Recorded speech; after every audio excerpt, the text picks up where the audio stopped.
చాలా simple and ఈజీగా ఇలా మ్యాంగో కేక్ని చేసేయండి. వంట రాని వాళ్ళు కూడా ఈ కేక్ని సింపుల్గా చేసేయచ్చండి. టేస్ట్ అయితే సూపర్గా ఉంటుంది. ఈ సమ్మర్లో ప్రతి ఒక్కరి ఇంట్లో మ్యాంగోస్ అయితే ఉంటాయి కదండి. ఈ మ్యాంగోస్ ఉన్నప్పుడే మనం పిల్లలకు ఇలా మ్యాంగో కేక్ చేసి పెడితే వాళ్ళు అయితే ఇష్టంగా తినేస్తారు కదా. కేక్ తయారీకి 1 కప్ సుజీ రవ్వను మిక్సీ జార్లో వేసుకుని మెత్తగా మిక్సీ పట్టి ఒక బౌల్లో వేసుకోవాలండి. నెక్స్ట్ బాగా పండిన మ్యాంగోస్ని ఇలా కట్ చేసి మిక్సీ జార్లో యాడ్ చేసుకుని 1/2 కప్ షుగర్, కొంచెం మిల్క్, అలానే 3 టేబుల్ స్పూన్స్ ఆయిల్ వేసుకొని బాగా బ్లెండ్ చేసుకోవాలండి. ఈ మ్యాంగో పల్ప్ని మెత్తగా చేసుకున్న సుజీ రవ్వ ఉంది కదా, దీంట్లో యాడ్ చేసేసుకొని 5 మినిట్స్ పక్కన పెట్టాలి.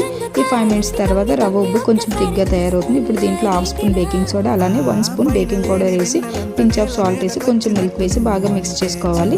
కేక్ మౌల్డ్లో ఈ బ్యాటర్ మొత్తం వేసేసి ప్రీ హీట్ చేసుకున్న కుక్కర్లో పెట్టి లో ఫ్లేమ్లో 45 మినిట్స్ కుక్ చేస్తే ఎమ్మి మ్యాంగో కేక్ అయితే రెడీ అయిపోతుంది. తప్పకుండా ట్రై చేయండి. అలానే ఈ వీడియో మీకు నచ్చితే లైక్ చేయండి, షేర్ చేయండి, సబ్స్క్రైబ్ చేసుకోండి. Thank you for watching.